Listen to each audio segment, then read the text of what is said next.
Hello guys, welcome back to the platform of JRF Adda. So thumbnail देख के आपको पता लग गया, जो टेक्सटाइल और एपरल डिजाइनिंग के रिमेनिंग वाला पार्ट था 2019 वाले क्वेश्चन, वो आज हम लोग सॉल्व करेंगे, राइट। सेशन स्टार्ट करने से पहले मैं ये बताना चाहती हूँ, बहुत सारे बच्चे आप लोग में से ही मुझे सजेस्ट किए हो, कमेंट सेक्शन में भी आप लोग बोले हो कि मैम कंसेप्ट पढ़ाओ, है ना। कंसेप्ट मैं चालू करूंगी नेक्स्ट वीक ऑनवर्ड्स, जहाँ से मैंने इतने दिन आपको जो पढ़ाया है ना, पीवाईक्यू सॉल्व किया और हम लोग मिलके एक डिस्कशन किया कि कहाँ से कंसेप्ट रिपीट होता है। तो वो रिपीटेटिव कंसेप्ट हम लोग नेक्स्ट वीक से पढ़ना चालू करेंगे इन डिटेल्स में। यूट्यूब में आएगा, हफ्ते में 3 दिन आएगा। क्या क्या पढ़ेंगे वो हम लोग बाद में जान लेते हैं। और इससे पहले कि जो लोग मुझे पहली बार देख रहे हो, मैं मधुश्री हूँ। मैंने अपना बीएससी फूड एंड न्यूट्रिशन में किया है, एमएससी पब्लिक हेल्थ न्यूट्रिशन में किया है और मैंने 2 टाइम्स नेट क्लियर किया है in home science with 93 and 94 percentile. And मैं पिछले 5 साल से डेवलपमेंटल सेक्टर के साथ जुड़ी हुई हूँ और मैंने एज एन असिस्टेंट प्रोफेसर के तौर पे एमएस यूनिवर्सिटी में काम भी किया है। अब देखो, ये मेरा स्केड्यूल है, ठीक है। यूट्यूब में मेरा ट्यूसडे, थर्सडे और फ्राइडे, है ना, ये स्केड्यूल था। पर अभी इसमें थोड़ा सा चेंज होगा। मैं हफ्ते में 3 दिन ही क्लास लूँगी आप लोगों को, और हम लोग 3 दिन मिलेंगे यूट्यूब में। पर इसमें शायद next week onwards Thursday, Friday और सैटरडे आप लोगों से मेरा मुलाकात होगा, है ना। इस सैटरडे भी हम लोग मिलेंगे, है ना, ये आने वाले सैटरडे में। वहाँ पे हम लोग डिस्कशन करेंगे। अभी आपको पता है नेशनल न्यूट्रिशन मंथ चल रहा है, जिसको पोषण माह भी बोलते हैं। इस ईयर का थीम क्या है, उसमें कौन से एक्टिविटीज होने वाला है, इसका आगे का इम्प्लीकेशन क्या है ना, ये सब बारे में हम लोग जानेंगे और डिस्कस करेंगे। रात के 8 बजे हम मिलेंगे एंड कल भी हम लोग मिलेंगे, फ्राइडे को भी। वहाँ पे हम लोग रिसर्च के जितने भी आपके पास्ट 5 इयर्स के क्वेश्चन है वो हम लोग सॉल्व करेंगे, ठीक है। तो यूट्यूब में हफ्ते में 3 दिन क्लास रहता है और पेड सेशन में आपको पता है कि वेडनेसडे, सैटरडे एंड संडे, ठीक है, क्लास रहता है रात की 9 बजे से। अब देखो, ये अर्ली बर्ड रजिस्ट्रेशन, सितंबर वाला रजिस्ट्रेशन ओपन हो गया है। If you want to purchase home science, ठीक है, पेपर 2, तो आपको 10% डिस्काउंट मिल जाएगा। आपको ये कोड अप्लाई करना पड़ेगा TD10, ठीक है। और ये सिर्फ होम साइंस के लिए भी नहीं है, ये बाकी सारे सब्जेक्ट्स के लिए भी सेम है। अगर आप एजुकेशन, कंप्यूटर साइंस, हिस्ट्री, फिर कॉमर्स या पब्लिक एडमिनिस्ट्रेशन परचेस करना चाहते हो, है ना, जेआरएफ अड्डा ऐप आपको डाउनलोड करना पड़ेगा और आप इंक्वायरी में कॉल करके आप आगे के जितने भी डिटेल्स है आप जान सकते हो। तो लेट्स स्टार्ट देन, हम लोग क्वेश्चन पे आ जाते हैं, है ना। See, first question is which of the following machine bed is commonly used for stitching small curved pieces that are awkward in shape, ठीक है। क्या बोला है, स्टिचिंग स्मॉल कार्व्ड पीसेस, ठीक है। तो यहाँ पे देखो 4 ऑप्शन है, क्या क्या है, फ्लैट, सिलेंडर, फिर feed off arm and oval, ठीक है। तो मशीन बेड पूछा है, स्पेसिफिकली जो machine bed small curve stitch करते हैं या small portion of the sleeves and whole dress, वो है सिलेंडर बेड, ठीक है, cylinder machine bed. Now, second number question is which of the following reagent used for removing the grass stain? ठीक है, मैंने पहले भी आपको बोला था जितने भी स्टेन रिमूवल एजेंट्स हैं, है ना, उसको आपको अच्छे से देख के जाना पड़ेगा, क्योंकि यहाँ से क्वेश्चन हर बार आपको मिलता है। क्या क्या ऑप्शन में है, oxalic acid, methylated spirit, sodium hydrosulphide and borax. तो answer would be methylated spirit. Now, third number question is which of printing method will you suggest to your friend for printing a sheet on both sides simultaneously? मतलब एक ही साथ, एक ही बारे में एक जो sheet है उसका बोथ साइड प्रिंट हो रहा है, ठीक है। ये कौन से प्रिंटिंग मेथड से पॉसिबल है ये आपको बताना है। क्या क्या है? Screen, duplex, photographic and transfer. Screen printing पता है हम लोग को, ट्रांसफर पता है, ठीक है। फोटोग्राफिक इटसेल्फ कोई प्रिंटिंग प्रोसेस नहीं होता है। Duplex would be the correct answer. Now fourth number question is which of the following is not a कसौटी स्टिच? ठीक है, क्या क्या आपके ऑप्शन है? गवंती, फांदा, मेंथी एंड मुर्गी। तो आंसर वुड बी फांदा, ठीक है। गवंती, menthi and murgi those are part of Kasuti stitch, ठीक है। और फांदा जो है ये चिकन करी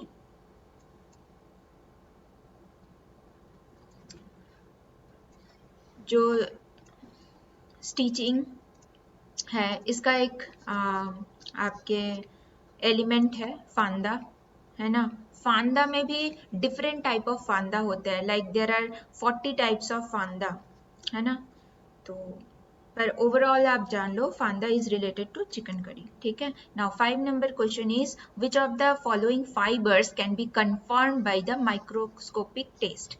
क्या क्या है? Cotton, polyester, silk and nylon. Same question 3 बार रिपीट हुआ है, ठीक है। माइक्रोस्कोपिक टेस्ट, तो याद रखना जो नेचुरल फाइबर्स होते हैं वो हमेशा माइक्रोस्कोपिक टेस्ट में यूज होता है या कंफर्मेशन के लिए यूज होता है, ठीक है। तो cotton would be the correct answer, polyester नहीं होगा, सिल्क नहीं होगा, नायलॉन नहीं होगा। Now 6 number question is which of the following parts of sewing machine has scattered edges? क्या क्या है ऑप्शन में? Pressure foot, feed dog, throat plate and oscillating hook. तो answer would be feed dog, ठीक है। तो आपके जो सीविंग मशीन, ठीक है, different part of sewing machine, ये बहुत इंपॉर्टेंट है। इवन पार्ट का भी फीचर्स क्या है ना। प्रेशर फुट कैसे होता है, उसका स्पेसिफिक फंक्शन क्या है, फीड डॉग कहाँ पे आपके प्लेस होता है सीविंग मशीन में, कैसे दिखता है और उसका फंक्शन क्या है, ठीक है। ये हर चीज जो छोटे बड़े पार्ट है, इवन अपर पार्ट, इवन आपके नीचे वाले पार्ट है ना, upper and lower part of sewing machine, ये आपको अच्छे से पढ़ के जाना है, यहाँ से क्वेश्चन हमेशा बनता है। तो scattered as it's related to feed dog. Now which of the following is the most appropriate for achieving good quality of the scalloped hemline dress? क्या क्या है? bias facing, binding, band and shaped facing। तो answer would be shaped facing, ठीक है। यहाँ पे बोला है most appropriate for achieving good quality scalloped hemline dress. तो shaped facing would be the correct answer. फिर next question is which of the following is a secondary property of fibre? Primary property and secondary property of fibre important है, हर बार 1 year gap में ही ये question आपको देखने के लिए मिलता है। तो यहाँ पे देखो ऑप्शन में क्या है? Uniformity, density, cohesiveness and tensile strength. तो आंसर वुड बी डेंसिटी, ठीक है। और बाकी जो है uniformity, cohesiveness, tensile strength, those are the primary property and density would be the secondary property of fibre, ठीक है। Now next question is which of the following line creates shape representing unity and variety? ठीक है, unity and variety कौन से lines create करते हैं unity and variety वाले shapes? Diagonal line, zigzag line, transitional line and contrasting line. तो answer would be transitional line, ठीक है। Now next question is which of the following are weft knitted structure? ठीक है, weft knitting के बारे में पूछा है। आपके ऑप्शन क्या है? Purl, rib, interlock, terrycot and raschel. तो answer would be purl, rib and interlock, A B and C. तो 1 would be the correct answer, ठीक है। Now next question is which of the following body landmarks have to be located for taking measurement for sari blouse? ठीक है, मतलब कौन से body part है ना, एक एक लैंडमार्क होते हैं। जैसे हम लोग जाते हैं आपके टेलर के पास, है ना, अगर साड़ी के लिए ब्लाउज हम लोग देते हैं स्पेसिफिकली, अभी तो बहुत सारे डिजाइनर ब्लाउज आपको देखने के लिए मिलता है, इवन मतलब अवेलेबल होते हैं ऐसे रेडीमेड टाइप, पर अच्छा फिटिंग्स हो, अच्छा दिखने लगे, आपके खुद के डिजाइन हो या किसी का देख के आपको बनाना हो, तो हम लोग जाते हैं टेलर के पास, राइट। तो कौन से बॉडी के लैंडमार्क होते हैं जो साड़ी ब्लाउज मेजरमेंट के लिए जो टेलर है वो लेते हैं, कौन से लैंडमार्क वाले पार्ट, ये आपको पूछा है। क्या क्या है? Apex, armpit level, bicep, high shoulder point and lower shoulder point, ठीक है। तो आंसर वुड बी एपेक्स, ठीक है। उसके बाद होगा highest shoulder point and lowest shoulder point, A D and E, A, D, E and would be the correct answer.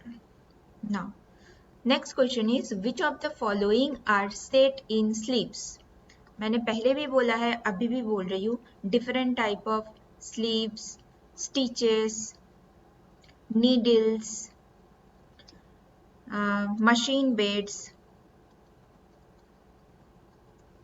ठीक है, collars, फिर आपके sewing machine part,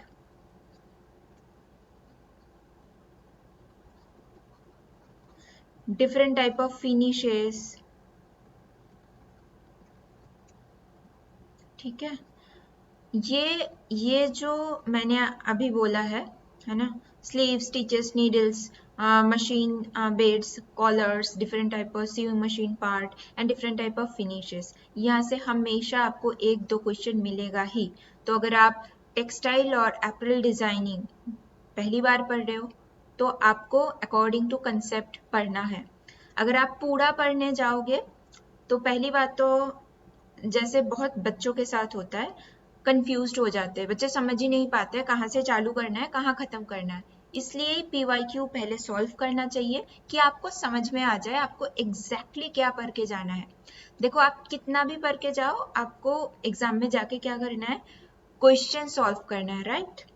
तो क्वेश्चन सॉल्व करने का भी एक टेक्निक होता है, जैसे मैं बहुत पहले से आपसे डिस्कस करते हुए आ रही हूँ कि कैसे सॉर्ट ऑफ क्वेश्चन सॉल्व किया जाए, है ना। कई कई क्वेश्चन आते हैं कि एकदम आउट ऑफ द बॉक्स आते हैं, आउट ऑफ सिलेबस आते हैं, जिसका कोई लेना देना नहीं है, कोई भी यूनिट से कोई मतलब नहीं बनता, फिर भी आ जाते हैं।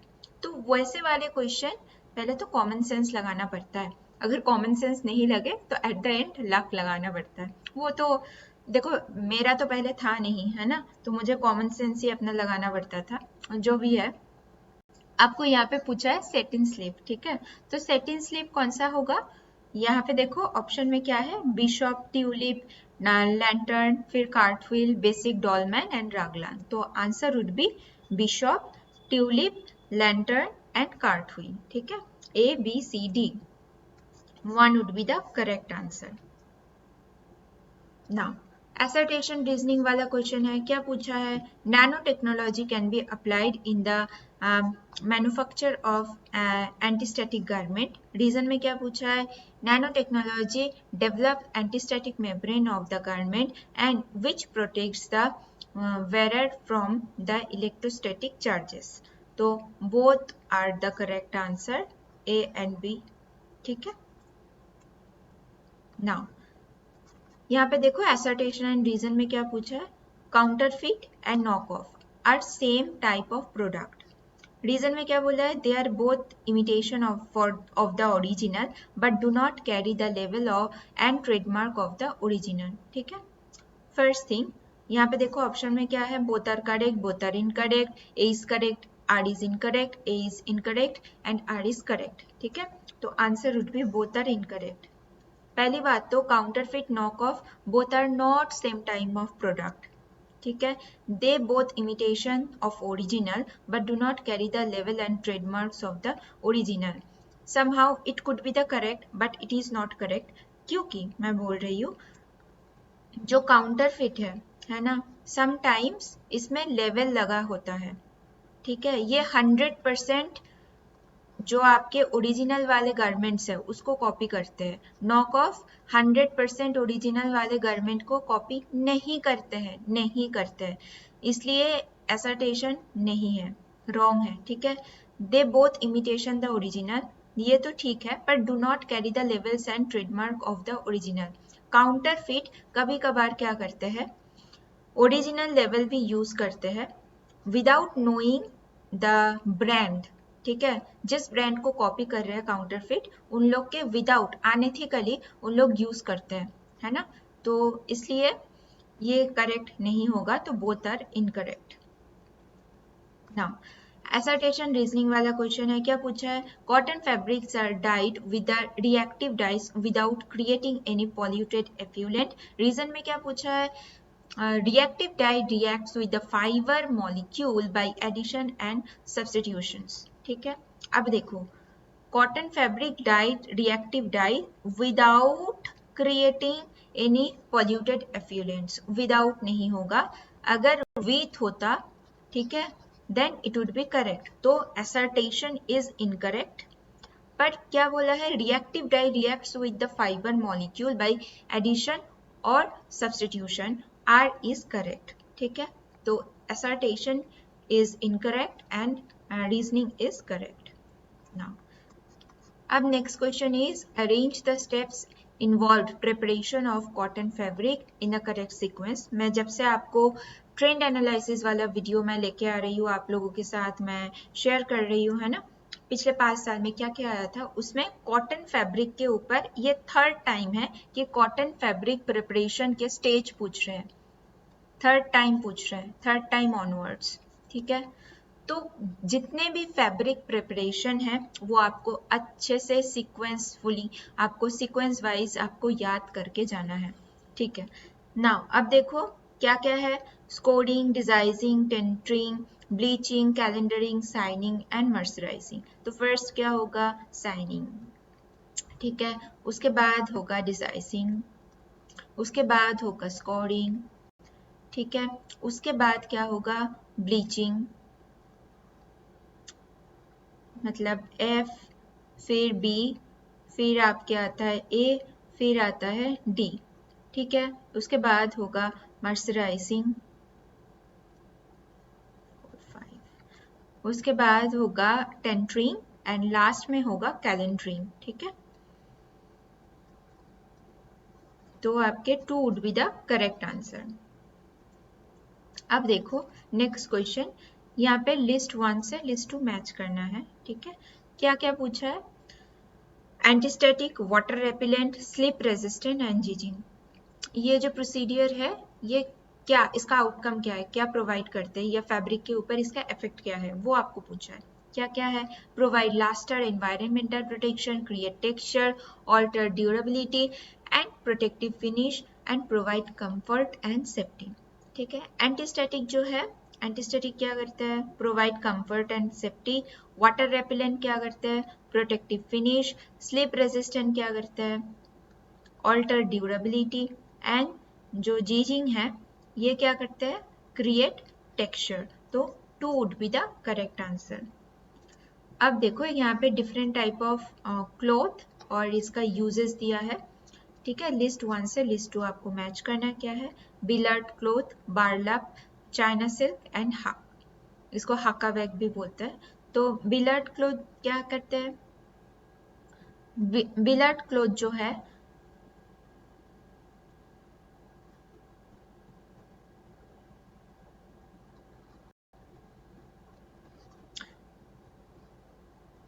बिलर्ट क्लॉथ जो है पहले आपके टेबल कवरिंग, ठीक है। उसके बाद जो बार्लॉप है, बार्लॉप it uses in bagging procedure to make the bagging and or to make the bags। China silk क्या करते हैं, चाइना सिल्क लॉन्ड्री एंड हाक का बैग जो है वो आपके टॉवल, ठीक है। तो आपके 3 would be the correct answer.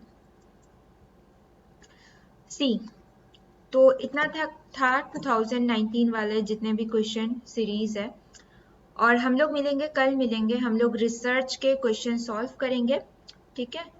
5 years के रिसर्च वाले क्वेश्चन सॉल्व करेंगे, और उसके बाद मतलब सैटरडे को हम लोग फिर से मिलेंगे, उसमें पोषण माह 2023 या नेशनल न्यूट्रिशन मंथ 2023, उसमें क्या गवर्नमेंट के गाइडलाइंस है, किसमें इस बार प्रायोरिटाइज किया गया है, उस बारे में हम लोग जानेंगे। ठीक है, तो आई होप कि आप लोग अच्छे से तैयारी कर रहे हो।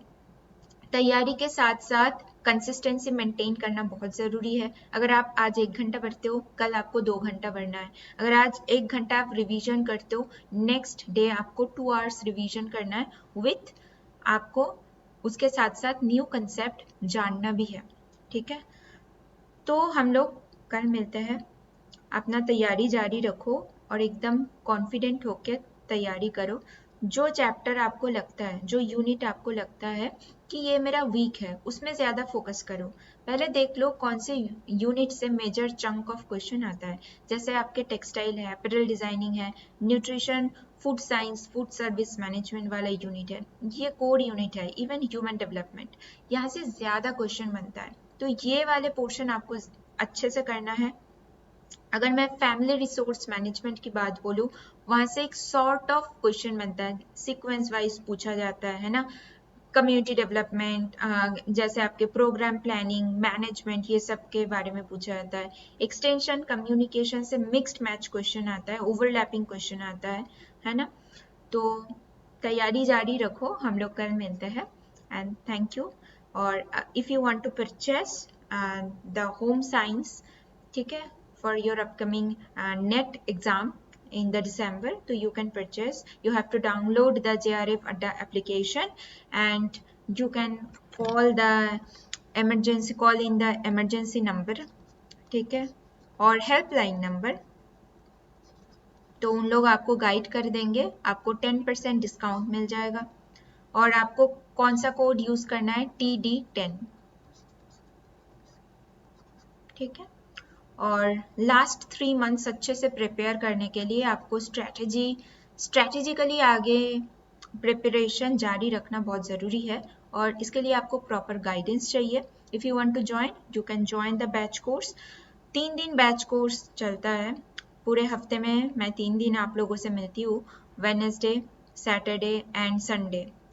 मैं पेड क्लास की बात कर रही हूँ, यूट्यूब में भी हम लोग 3 दिन मिलते हैं, है ना।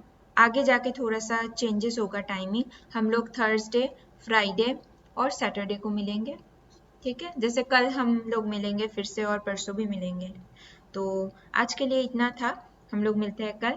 Thank you so much, have a good day.